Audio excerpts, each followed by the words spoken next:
ጌታችን ያደረገው ይህ ተአምር አለ ብለን ስንናገር የታለ መጽሐፍ ቅዱስ አይተብለን እንጠይቃለን። መጽሐፍ ቅዱስ ላይ ሁሉም ነገር አልተጻፈም። ሰው ቤተ እግዚአብሔር ገብቶ የማይለወጠው እግዚአብሔር ቀያሪ ሳይሆን ቀርቶ አይደለም። ሰው ለመለወጥ ምርጫ ስላለው ስርዓተ ቅዳሴ ውስጥ አንዱ ከሚከለከሉ ነገሮች መካከል ሰው ቅዳሴው ጀምሮ እስኪያበቃ ድረስ የግል ጸሎቱን መጸለይ አይችልም። በየትኛውም ክፍል ቅዱስ ቁርባንም ወርዶ በድርገት ላይ መጸለይ አይችልም። መሃል ላይ ወንጌል ሲማርም መጸለይ አይችልም። ጀምሮ አሐዱ አብ ተብሎ እትው በሰላም ተብሎ እስከሚሰናበት ድረስ የግል ጸሎቱን መጸለይ አይችልም። ለምንድን? ሰይጣንን ማሳዘን የምንፈልግ ከሆነ ከኃጢአት ብቻ እንራቅ፣ ጽድቅ እንስራ።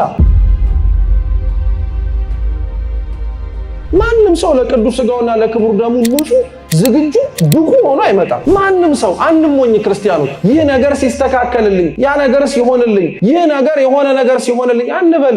አንዳንድ ሰው ቅዱስ ቁርባን ወርዶ ቆራቢ ሳይኖር ተመልሶ ሲገባ ያዝናል፣ ይተክዛል። አይ ጉዳችን ቆራቢ ጠፋ ይባላል። አየዋ ሰው ክርስቶስ ያንን ሥጋውና ደሙን ያወረደው አንተን ፈልጎ አንቺን ፈልጎ እኛን ፈልጎ ነው ያወረደው። ሁሉም ሰው በየቤቱ ሁሉም ሰው ባለበት ቦታ ጊዜው ከፍቷል። አሁን እንዴት ነው የምንሆነው ይላል። ጊዜው ከከፋ መሰብሰብ ነው። በጣም እኮ ነው የምናሰብ። ቤተ መቅደስ ውስጥ እንኳን ስርዓቱን ከማስተማር ባለፈ ፍቅር እንኳን አንሰብክም። መጎነታተል፣ ወደዛ በይ ወደዚህ በይ መባል። አንዳንዱ ሰውማ እንደ ርስትና እንደ ጉልቱ የሆነ ቦታ ይዞ ዋለ ተነካኝና ተነኪኝና ይባባላል። ይሄ እውነት በግልጽ መስተካከል ስላለበት ልክ አይደለም።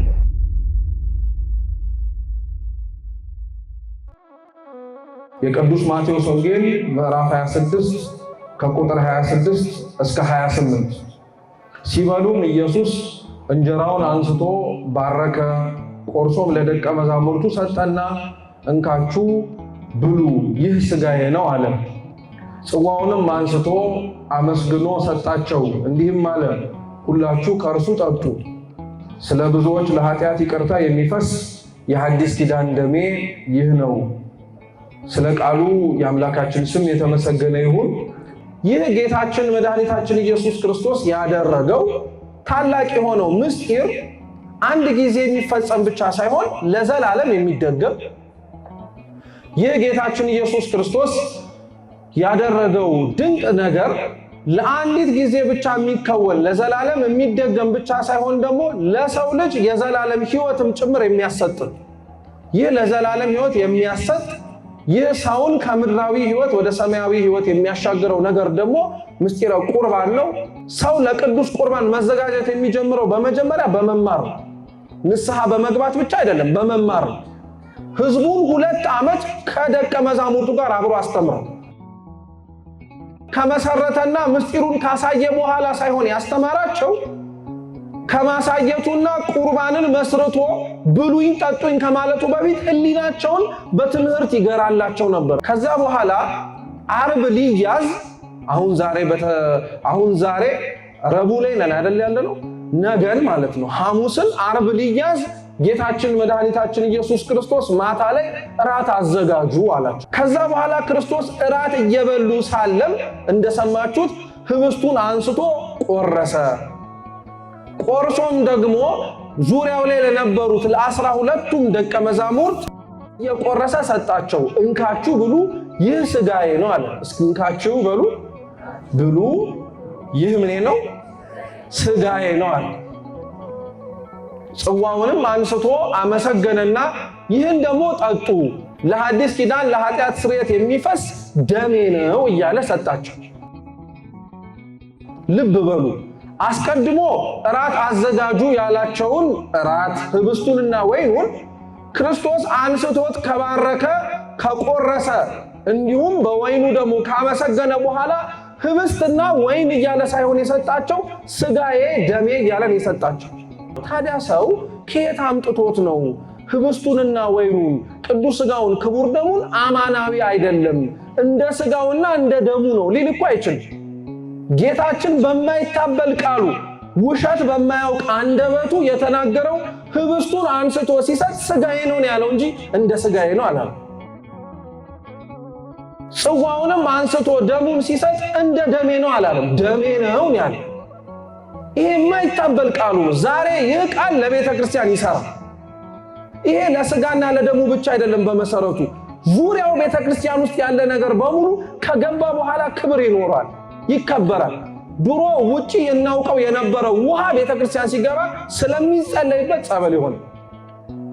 ውሃነቱን እኮ ያጣል። ግን ውሃ ሳይሆን የምንለው ምንድነው? ጸበል ነው የምንለው። ስለዚህ ቤተክርስቲያን ውስጥ እንኳን እነዚህ ነገሮች ይቀርና እኛ እንኳን ገብተን እንቀደሳለን፣ እኛ እንኳን ገብተን እንለወጣለን።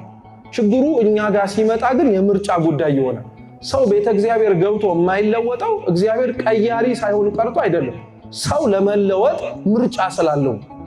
አብዛኞቻችን የምንመጣው ለመለወጥ ፈልገን ሳይሆን ሊለውጠን የሚችለውን ነገር በመፈለግ ሳይሆን ሌላ ነገር ፈልገን የምንመጣው። ሰው ቤተክርስቲያን መምጣት ያለበት ለመለወጥ፣ ሰው ቤተክርስቲያን መርገጥ ያለበት እንደገባው ሆኖ ላለመውጣት ነው። በጣም ነው የምናሳዝነው እኮ ቤተክርስቲያን ውስጥ ለረጅም ዓመት ደጁን እየረገጥን ተመላልሰን፣ አንዳንዴ ግን ከራሳችን ላይ ፈልገን እንደተመላለስንበት ጊዜ ብዛት ይሄ እኮ ነገር ሊኖረኝ ያስፈልግ ነበር፣ ምን ሆኜ ነው ይሄን ያክል ስመላለስ እንኳን አንድ ነገር ሳላውቅ አንድ ነገር ሳላረግ ብላችሁ አታውቁ? አያችሁት? የምንመጣበትን ዓላማ ስለማናውቀው እኮ ነው። በቅዳሴውም ተመሳሳይ ነው። ሥርዓተ ቅዳሴው ላይ ሰው ሲገኝ በዓላማ ነው መገኘት መቻል ያለበት። ሰው ቅዳሴ የሚያስቀድሰው ለዓላማ ነው መሆን መቻል ያለበት። አብዛኛዎቻችን በቅዳሴ ውስጥ ብንሳተፍ እኛም ማንጸልየው እግዚአብሔር ግን እንድንጸልየው የሚፈልጋቸው ጸሎቶችን ማግኘት እንችላለን። ለምሳሌ ስለ ሰማይ ዝናብ ይጸልያል ቅዳሴ ላይ በእንተ ቅድሳት ነው። ስለ ዝናቡ ብቻ ሳይሆን ዝናቡ ስለሚሞላው ውሃ ይጸልያል። ስለ ነገስታት ይጸልያል፣ ስለ መኳንንት ይጸልያል፣ ስለ አዝርዕት ይጸልያል፣ በሰማይ ስለሚበሩ አዕዋፍ ይጸልያል፣ ስለ ጳጳሳቱም ይጸልያል፣ ስለ ርዕሰ ሊቃነ ጳጳሳቱም ይጸልያል፣ ስለ ካህናቱ ይጸልያል፣ ስለ ዲያቆናቱም ይጸልያል፣ ስለ ምዕመናን ይጸልያል፣ ስለ መንገደኞች ይጸልያል። ምንም አይጸለይለት አካል አለ? ሁሉም ሰው በሥርዓተ ቅዳሴ ውስጥ እሱ አምኖ ተገኘም አልተገኘም፣ ገብቶት መጣ አልመጣም፣ ያ ጸሎት ስላልገባው ተብሎ አይጎድልም፣ ገብቶት አለም ተብሎ አይጨመርም። እንዳለ ሆኖ ጸሎቱ ይደገማል። በጣም የሚደንቅ ጸሎት እኮ ነው ቅዳሴ። እኛ በጤነኛው በግላችን በምንጸልይበት ጊዜ ላይ መለመን ያሉብንን የማንለምናቸውን ነገር ቅዳሴው ላይ ሲለመን ታገኙታላችሁ። እኛ ይቅርና ተውትና ስለ ሌላው ጉዳይ ስለ ሀገር እንጸልያለን። እንደው ችግር ካልመጣ በቀር ቤተክርስቲያን እኮ ይሄ ሁሉ አሁን ያለንበት ውጥንቅጥ ሳይመጣ ስለ ሀገር ትጸልይ ነበር። እንዳይመጣብን ብቻ አይደለም ከመጣብንም እንዲያስችለን ብላ ማለት ነው። ስለ ነገስታት ትጸልያለች። እኛ ልባቸው እንደቀና እንዲሆንላቸው ህዝቡን በቀና ማስተዳደር እንዲችሉ ብላ ቤተክርስቲያን ስትጸልይ፣ እኛ ግን በክፉ እንናገራለን። አትገርምም? ቤተክርስቲያን አይገርምም? የሥርዓተ ቅዳሴው ጸሎት እንዲህ አይነት ሀብት ያለበት ጸሎት ነው። እኛ የምንፈልገውን የምንጸልይበት ብቻ ሳይሆን እግዚአብሔር የሚያስደስተውን የምናደርግበት ነው። ለዛ ነው ሥርዓተ ቅዳሴ ውስጥ አንዱ ከሚከለከሉ ነገሮች መካከል ሰው ቅዳሴው ጀምሮ እስኪያበቃ ድረስ የግል ጸሎቱን መጸለይ አይችልም። በየትኛውም ክፍል ቅዱስ ቁርባንም ወርዶ በድርገት ላይ መጸለይ አይችልም። መሃል ላይ ወንጌል ሲማርም መጸለይ አይችልም። ጀምሮ አሐዱ አብ ተብሎ እትው በሰላም ተብሎ እስከሚሰናበት ድረስ የግል ጸሎቱን መጸለይ አይችልም። ለምንድን? እግዚአብሔር በዛች ሰዓት ላይ እኛ በራሳችን ልንማጸነው የምንችለውን ጸሎት ሳይሆን ፈልጎ የሚገኘው በአንድነት ሆነን ቤተክርስቲያን የምትጸልየውን ጸሎት ስናስተጋባ ድርሻችንን ስንወጣ ነው ማየት የሚፈልገው። የቅዳሴው ምስጢር የዕለተ ዓርብ ምስጢር ነው። ለዛ ነው ያችን ሰዓት ነው መልሰን ቤተክርስቲያን ውስጥ የምንኖራት። እያስታወስን አይደለም፣ እየኖርነው ነው። አምኖ ለሚገኝ ሰው በዛ ሰዓት ያቺ ሰዓት ክርስቶስ የተሰቀለባት ሰዓት ናት። እያስታወስንም አይደለም፣ እውነት ነው። ላደነው ቤተክርስቲያን ውስጥ ሲገባ እያስታወስ አይደለም፣ አምነን ነው መምጣት ያለብን። ክርስቲያኖች ቀራንዮ ላይ ያለነው ብለን ነው አምነን መምጣት ያለብን። ከ6 እስከ 9 ሰዓት ያለውን ሰዓት ነው የምንመለከተው። አሁን እውነት ለክርስቶስ የምናዝን እንመስላለን እኮ። ሰው ለእግዚአብሔር የሚያዝን ከሆነ ኃጢአትን ነው መተው ያለብን፣ መመጻደቅ አያስፈልግም።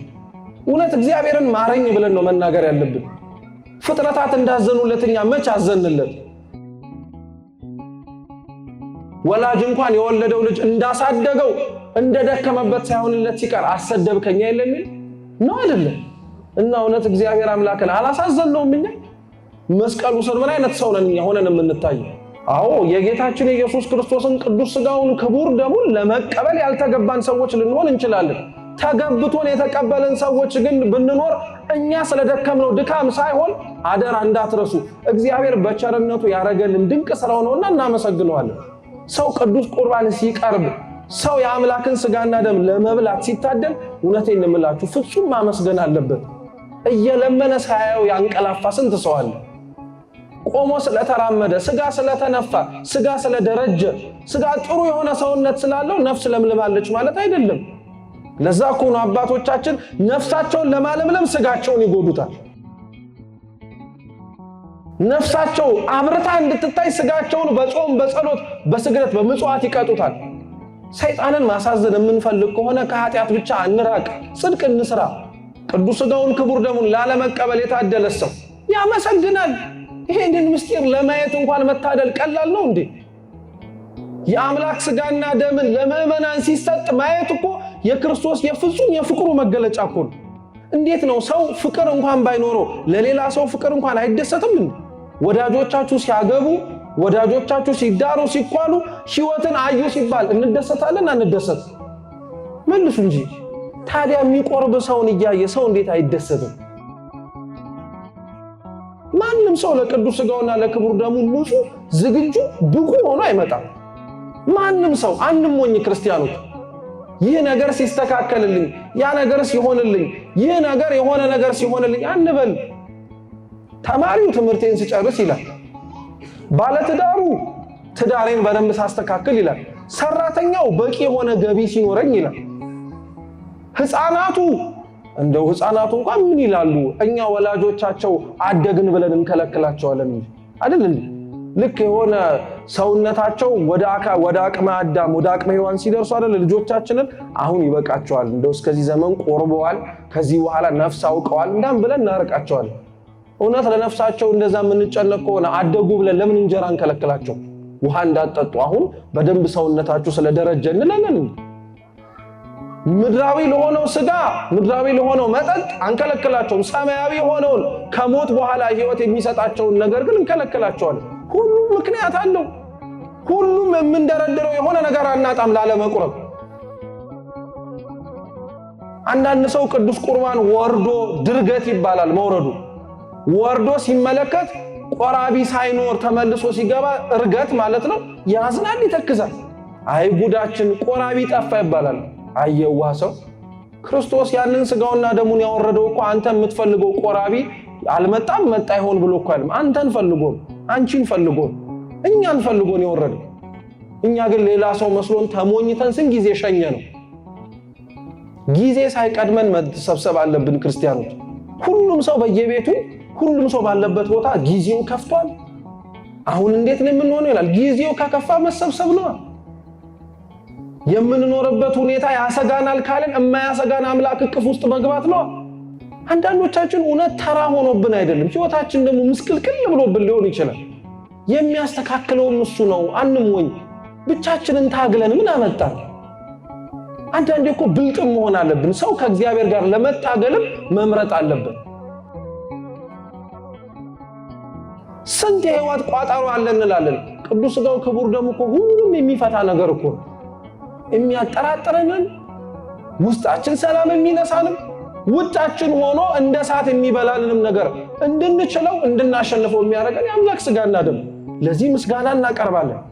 በጣም እኮ ነው የምናሰብ። ቤተ መቅደስ ውስጥ እንኳን ስርዓቱን ከማስተማር ባለፈ ፍቅር እንኳን አንሰብክም። መጎነታተል፣ ወደዛ በይ ወደዚህ በይ መባል። አንዳንዱ ሰውማ እንደ ርስትና እንደ ጉልቱ የሆነ ቦታ ይዞ ዋለ ተነካኝና ተነኪኝና ይባባላል። በጣም እኮ ነው የምናሳዝን። ለዘመናት እኮ ተሞኝተን አንዴ አልገባኝም ስንል ከመማር ይልቅ አንዴ አናውቀውም ስንል ቁጭ ብሎ ከማስቀደስ ይልቅ ቆሞ ከማስቀደስ ይልቅ ስንት ዘመን እኮ ብዙ ወጣት ብዙ ሰው ቅዳሴውን ሳይሳተፍ አለፈ። ታዲያ እንዴት ነው የሰው ልጅ ቢያንስ እንኳን ቅዱስ ቁርባንን ለመቀበል በዚህ ዓመት በደንብ አድርጎ ነው ማሰብ መቻል ያለበት። ቅዳሴውን መሳተፍ በደንብ አድርጎ ነው ማወቅ ያለበት። ሰማያዊ የሆነ ስርዓት ነው። ሰው በምድር ላይ ሆኖ ሰማይን መርገጥ የሚፈልግ ከሆነ ቅዳሴውን አስቀድሱን የሚባለው። አንዳንድ ሰው ቦታ ይመርጣል የሚያስቀድስበትን ቅዳሴው ከተጀመረ በኋላ። ብንችል ቀድመን እንምጣ፣ ብንችል ቀድመን እንገኝ። አርፍደን ከተገኘን ቀድሞ የተገኘውን ሰው ላለመረበሽ ጥሩ የሆነ ቦታ፣ ዝም ያለ ቦታ መርጠን ቆመን እናስቀድስ እንጂ ደጁ ክፍት ስለሆነ ቤተ መቅደሱና ዙሪያ አካባቢውም ደግሞ ማንም ነገር ስለማይታይበት ብለን እንደፈለግን መንቀሳቀስ ይህ አግባብ አይደለም። ለሥርዓቱ መከበር ሰዎች ሲናገሩ አንዳንዴ አንተን ብሎ ተቆርቋሪ፣ አንተን ብሎ እንዲህ አድራጊ፣ እግዚአብሔር እውነት እንዲማይል ይመስላል ይላል ሰው። ለሰው ሥርዓት አይደለም ተገዙ እያለ ሰው የሚናገረው። ለማን ሥርዓት? ለእግዚአብሔር ነው። ሥርዓት የሚያስከብሩ ካህናትን፣ ዲያቆናትን፣ ሰንበት ተማሪዎችን፣ ሌላውንም ለዚህ ኃላፊነት የተሰማራውን ምእመናን ማክበር መቻል አለብን። የሚያስከብረውም አካል ምኑን ማድረግ እንዳለበትም ጠንቅቆ ማወቅ አለብን። ብዙ ሰው ዕጣኑን፣ ጧፉን፣ ዘቢቡን ሁሉ ነገር ያሟላል። እኛ መቼ ሆነ የምንሟላው? እነዚህ ንዋያት ገብተው ለሌላው ሰው ሕይወት ሰጥተው ይመጣሉ። እኛ መቼ ሆነ ያስገባነውን ሕይወት የሚሰጠውን መባ አብረን ደግሞ የምንካፈል? በተቻለን አቅም በምንችለው መልኩ የቅዳሴውን ጸሎት ሁሌም ለመሳተፍ እግዚአብሔር በቸርነቱ ይርዳን። ውስጥ ያሉትንም የሥርዓተ ቅዳሴ ምስጢር ውስጥ ያለውን ትልቁን ምስጢረ ቁርባንን ለመሳተፍ ከምክንያተኝነታችን ከፍ እንድንል ያድርገን። ያስተማረን የመከረን አምላካችን ስሙ የተመሰገነ ይሁን። በተማርነው ፍሬ እንድናፈራ አምላካችን ቅዱስ እግዚአብሔር ይርዳን። ከቅዳሴው ከቅዱስ ቁርባኑ ትምህርት የሰማነውን በዝነ ልቦናችን ቀርጾ 30 60 መቶ ያማረ ፍሬ እንድናፈራ ከመስማት ባለፈ በሕይወት እንድንኖረው አምላካችን ቅዱስ እግዚአብሔር ይፍቀድልን። ወስብሐት ለእግዚአብሔር።